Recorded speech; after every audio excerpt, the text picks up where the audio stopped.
पूर्व प्रधानमंत्री राजीव गांधी की जयंती। आज पूर्व प्रधानमंत्री राजीव गांधी की आज जयंती है। कांग्रेस अध्यक्ष मल्लिकार्जुन खड़गे ने उन्हें श्रद्धांजलि अर्पित की है। कांग्रेस अध्यक्ष मल्लिकार्जुन खड़गे ने इस दौरान श्रद्धांजलि अर्पित की है। सोनिया गांधी, प्रियंका गांधी ने भी पूर्व पीएम को श्रद्धांजलि अर्पित की है। वीरभूमि पर पहुंचकर श्रद्धा सुमन अर्पित किए हैं। इस दौरान कांग्रेस के दिग्गज नेता भी मौजूद रहे जिन्होंने श्रद्धांजलि अर्पित की है। राहुल गांधी ने ट्वीट कर राजीव गांधी को इस दौरान याद भी किया है। तो सिद्धू मूसेवाला की हत्या के मामले से जुड़ी एक बड़ी अपडेट है, बड़ी खबर है। सिद्धू मूसेवाला की हत्या से जुड़ी एक बड़ी अपडेट है। हत्यारोपित के अन्य साथियों संग फोटो भी अब सोशल मीडिया पर वायरल हुई है। लखनऊ के कई स्थल की फोटो भी सोशल मीडिया पर सामने आई है। तो सिद्धू मूसेवाला की हत्या का अब लखनऊ कनेक्शन भी जुड़ने लगा है। लॉरेंस बिश्नोई का भांजा और शूटर है सचिन बिश्नोई, जिसका लखनऊ कनेक्शन अब सामने आ रहा है।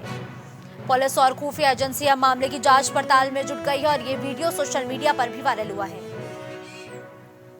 कलीम इस खबर पर ज्यादा जानकारी के लिए हमारे साथ जुड़ चुके हैं। कलीम, देखिए, सिद्धू मूसेवाला की हत्या पर अब यूपी एंगल भी निकल के सामने आ रहा है। इसको लेकर पुलिस की तरफ से क्या जानकारी दी गई है? देखिए मुस्कान जी, जिस तरीके से बात की जाए पंजाब के सिंगर सिद्धू मूसेवाला की जिस तरीके से हत्या हुई थी और उसमें लॉरेंस बिश्नोई ने इसकी जिम्मेदारी ली थी, लेकिन अब जो तस्वीरें सामने आ रही हैं वो तस्वीरें कुछ और बयां कर रही हैं। क्योंकि इससे पहले जो तस्वीरें सामने आई वो अयोध्या के एक फार्म हाउस से जुड़ी हुई सामने आई थी, जिसमें बताया जा रहा था कि एक नेता की तस्वीर है और का फार्म हाउस है, वहां पर पूरी जो है ट्रेनिंग दी गई थी, कैसे गोलियां चलानी है, कैसे रेकी करनी है, किस तरीके से घटना को अंजाम देना है। क्योंकि एक अयोध्या का कनेक्शन सामने आया था, उसके बाद जिस तरीके से यूपी पुलिस से एक सहयोग मांगा गया था, उसके बाद अब जो लखनऊ की तस्वीरें आई हैं, क्योंकि लखनऊ पुलिस से भी जो सहयोग मांगा, क्योंकि लखनऊ की जो तस्वीरें आई हैं उसमें साफ तौर से देखा जा रहा है, फिर चाहे लोहिया पार्क हो या फिर अंबेडकर पार्क हो या फिर जनेश्वर पार्क हो, क्योंकि ये जो तस्वीरें हैं ये लखनऊ में देखी जा रही है। क्योंकि जो लॉरेंस बिश्नोई का जो भांजा है उसके साथ जो शूटर है उनकी तस्वीरें सामने आ रही हैं। और इसके साथ साथ अगर बात की जाए, जब सिद्धू मूसेवाला की हत्या हुई थी तो उसके बाद जिस तरीके से एनआईए की टीम और जो इस मामले की तफ्तीश कर रही थी एटीएस, वो भी इस मामले में जिस तरीके से छापेमारी कर रही थी, तो उसके बाद जो बात की गोमती नगर विस्तार के एक अपार्टमेंट में छापेमारी की गई थी विकास नाम की, क्योंकि वो एक नेता बताया जाता लेकिन वो फरार हो गया था। बिल्कुल ठीक है, धन्यवाद कलीम इस खबर पर हमारे साथ जुड़ने के लिए। तो जांच में सहयोग नहीं करने वाले 28 बीएसए को नोटिस जारी की गई है। जांच में सहयोग नहीं करने वाले बीएसए को नोटिस जारी की गई है। फर्जी दस्तावेज पर नौकरी कर रहे शिक्षकों की जांच की जा रही है। इसी कड़ी में बीएसए के कुछ अधिकारियों के खिलाफ नोटिस जारी की गई है। एसटीएफ द्वारा शिकायत मिलने पर शासन ने दिया आदेश। मदद नहीं करने वाले बीएसए पर कार्रवाई के इस दौरान निर्देश दिए गए हैं। तो मदद नहीं करने वाले बीएसए को निर्देश दिए गए हैं। जांच में सहयोग नहीं करने वाले 28 बीएसए को नोटिस जारी किया है। जांच में सहयोग नहीं करने पर 28 बीएसए के खिलाफ ये नोटिस जारी किया गया है। फर्जी दस्तावेज पर नौकरी कर रहे शिक्षकों की जांच करने के आदेश शासन की तरफ से दिए गए हैं। एसटीएफ द्वारा शिकायत मिलने पर शासन ने ये आदेश जारी किए हैं, जिसके मद्देनजर 28 बीएसए ऐसे हैं जिनको नोटिस भेजा गया है। मदद नहीं करने वाले बीएसए पर कार्रवाई के निर्देश शासन की तरफ से जारी किए गए हैं और 28 बीएसए को ये नोटिस दिए गए हैं जिन पर जांच में सहयोग नहीं करने का आरोप लगाया गया है।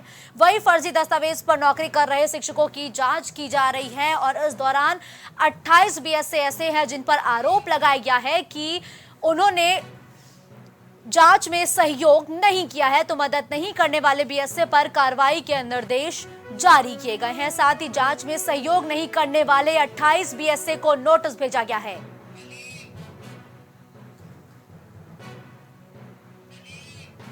फर्जी दस्तावेज पर नौकरी कर रहे शिक्षकों की जांच हो रही है। साथ ही एसटीएफ द्वारा शिकायत मिलने पर शासन ने ये आदेश दिए हैं। इस खबर पर ज्यादा जानकारी के लिए हमारे सहयोगी कलीम जुड़ चुके हैं। कलीम, देखिए, 28 बीएसए के खिलाफ ये नोटिस जारी किया गया है। किन किन का नाम निकल के सामने आ रहा है?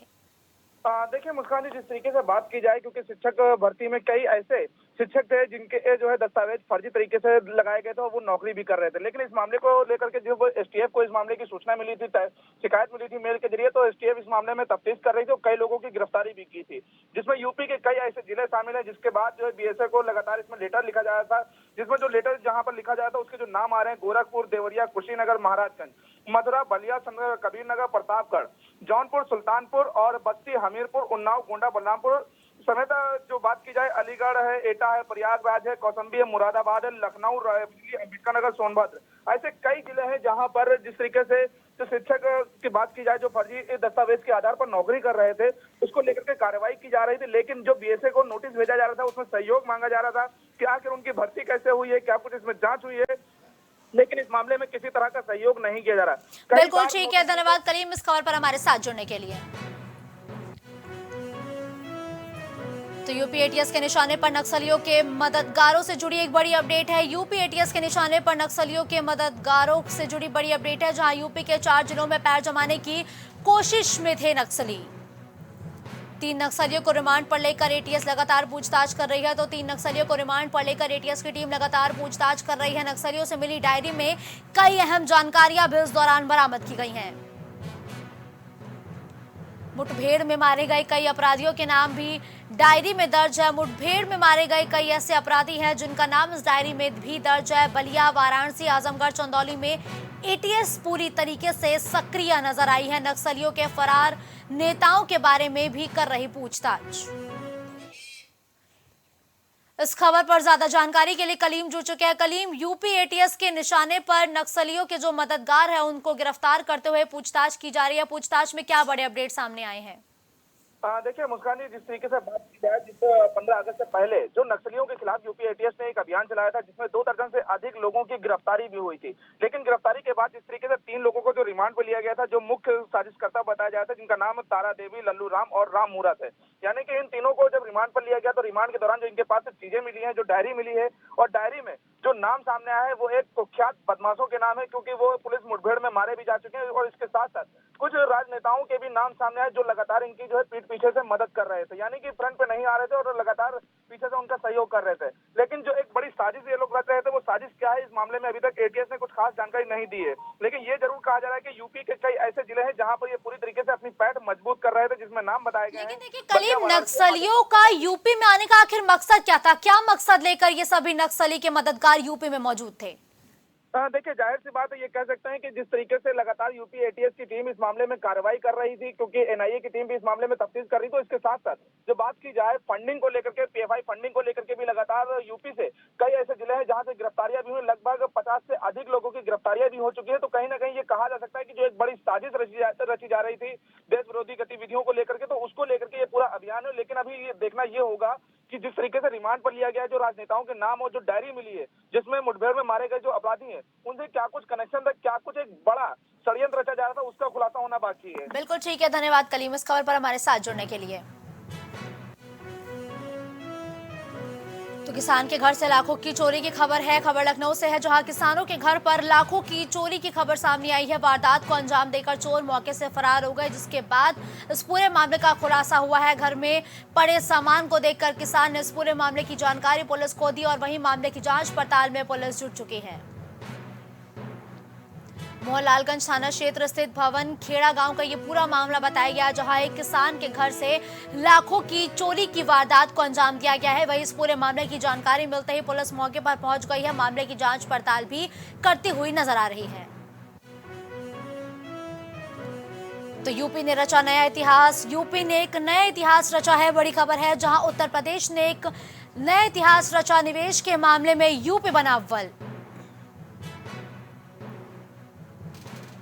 बैंकिंग पर्यटन में सभी राज्यों को पछाड़ा और बैंकिंग पर्यटन के मामले में यूपी सबसे अव्वल राज्य बनकर उभरा है। गरीबी उन्मूलन में भी सबसे आगे यूपी।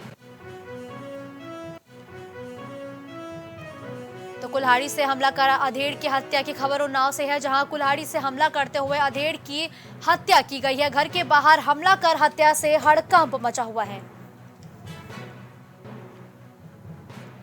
आपसी कहासुनी के बाद पड़ोसी ने इस पूरी वारदात को अंजाम दिया है। आपसी कहासुनी के बाद पड़ोसी पर हत्या की आशंका जताई जा रही है। घटना को अंजाम देकर आरोपी पड़ोसी मौके से फरार हो गया है। आपसी कहासुनी में इस पूरी वारदात को अंजाम दिया गया है। हत्या की सूचना पर पहुंची पुलिस जांच पड़ताल में जुटी। फतेहपुर 84 थाना क्षेत्र के मिट्टू की पूरी घटना बताई गई है, जहां कुल्हाड़ी से हमला करते हुए एक अधेड़ की हत्या कर दी गई है। तो यूपी के डिप्टी सीएम ब्रजेश पाठक का कुशीनगर दौरा है। डिप्टी सीएम ब्रजेश पाठक आज कुशीनगर दौरे पर जाएंगे। बीजेपी के जिला पंचायत सदस्यों के प्रशिक्षण शिविर में शिरकत करने के लिए डिप्टी सीएम ब्रजेश पाठक आज कुशीनगर पहुंचेंगे, जहां समापन सत्र को संबोधित कर सदस्यों में हुंकार भरते हुए भी नजर आएंगे। तो ज्ञानेश्वर इस खबर पर तमाम जानकारी के लिए हमारे साथ जुड़ चुके हैं। देखिए ज्ञानेश्वर, आज यूपी के डिप्टी सीएम ब्रजेश पाठक दौरे पर पहुंच रहे हैं, जहां वो जिला पंचायत सदस्यों के प्रशिक्षण शिविर में तो शामिल होंगे ही, इसके अलावा क्या कुछ कार्यक्रम आज उनके कुशीनगर में होने हैं? जी, मैं आपको बता दूं कि आज कुशीनगर यूपी के डिप्टी सीएम ब्रजेश पाठक जी का आगमन होना है। जैसा कि भाजपा के जिला पंचायत सदस्यों के प्रशिक्षण में वे शामिल होंगे और शाम 3 बजे कुशीनगर इंटरनेशनल एयरपोर्ट पर वे डिप्टी सीएम ब्रजेश पाठक पहुंचेंगे, जहां बाई कार द्वारा, जहां बाई रोड के द्वारा वो सीधे एक कस्या के एक निजी होटल में पधारेंगे, जहां जिला पंचायत सदस्यों का प्रशिक्षण है। वहां पे आज अंतिम दिन है। वहां उस प्रशिक्षण में पहुंच के उस सभा को संबोधित करेंगे और जो सदस्य हैं उनमें हुंकार भी भरेंगे। वे सीधे 4:25 पर लखनऊ के लिए फिर रवाना भी होंगे। बिल्कुल ठीक है, धन्यवाद ज्ञानेश्वर इस खबर पर हमारे साथ जुड़ने के लिए। तो यूपी में लागू होगा रेशम उत्पादन का कर्नाटक मॉडल। अब कर्नाटक मॉडल यूपी में भी लागू होगा। रेशम उत्पादन का कर्नाटक मॉडल यूपी में लागू होगा। 30 जिलों में उत्पादन दोगुना करने पर सरकार का फोकस है। 57 जिलों में अभी फिलहाल उत्पादन हो रहा है, तो वही अब कर्नाटक मॉडल का यूपी में भी पालन किया जाएगा। 27 जिलों के केंद्रों को PPP मॉडल पर चलाने का निर्णय सरकार की तरफ से लिया गया है, तो वही रेशम उत्पादन का कर्नाटक मॉडल अब यूपी में भी देखने को मिलेगा। तो कानपुर के बाबूपुरवा सर्किल बना गांजा तस्करों का पनाहगार। बाबूपुरवा सर्किल गांजा तस्करों का पनाहगार बनकर उभरा है। खुलेआम गांजा बेच रहे पुरुष और महिलाएं, तो यहाँ पर खुलेआम महिलाएं और पुरुष गांजा बेचते नजर आए। गांजा बेचते महिला का वीडियो सोशल मीडिया पर भी वायरल हुआ है। बाबूपुरवा थाना क्षेत्र का ये वायरल वीडियो बताया जा रहा है, जहां खुलेआम पुरुष और महिलाएं गांजा बेचते हुए नजर आए हैं। बाबूपुरवा सर्किल के बाबूपुरवा थाने का ये पूरा मामला बताया गया, जहां खुलेआम गांजे की बिक्री देखने को मिली है। जिला स्तर पर होगी MBBS डॉक्टरों की नियुक्ति। अब जिला स्तर पर MBBS डॉक्टरों की नियुक्ति की जाएगी। राष्ट्रीय स्वास्थ्य मिशन के तहत अब ये नियुक्ति की जाएगी, जहां जिला स्तर पर MBBS डॉक्टरों की नियुक्ति करने का निर्णय लिया गया है। 50 से 80 हजार तक शिक्षकों को भी मानदेय मिलेगा। जिला स्वास्थ्य समिति के अध्यक्ष होंगे DM।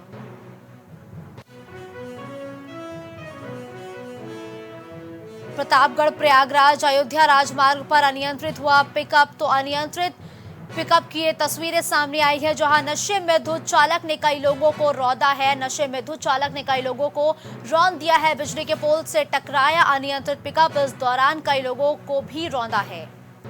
हादसे में युवती समेत 5 लोगों के घायल होने की भी खबर है। घायलों को जिला मेडिकल कॉलेज में भर्ती करा दिया गया है, जहां लगातार सभी घायलों का इलाज जारी है। तो वही घायलों को जिला मेडिकल कॉलेज में भर्ती कराया गया है। चौकी प्रभारी ने पिकअप चालक को मौके से भी गिरफ्तार कर लिया है। नगर कोतवाली के चिलबिला बाजार का ये पूरा मामला बताया गया, जहां तेज रफ्तार का कहर देखने को मिला है, जहां एक पिकअप अनियंत्रित होकर गिर गया है। तो रिटायर्ड ADJ के मकान में हुई चोरी। रिटायर्ड ADJ के मकान में चोरी हुई है। खबर लखनऊ से है, जहां रिटायर्ड अपर जिला जज भरत सिंह के घर पर चोरी की वारदात को अंजाम दिया गया है। बेटे प्रतीक सिंह ने दर्ज कराई चिन्हट कोतवाली में FIR। तो बेटे प्रतीक सिंह ने चिन्हट थाने में FIR भी दर्ज कराई है। चिन्हट के लौलाई गांव स्थित जज कॉलोनी की यह घटना बताई गई है।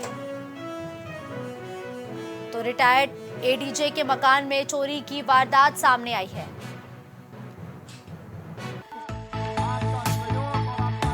कुछ भाव पुष्प। आप देख रहे हैं प्राइम TV, सच साहस।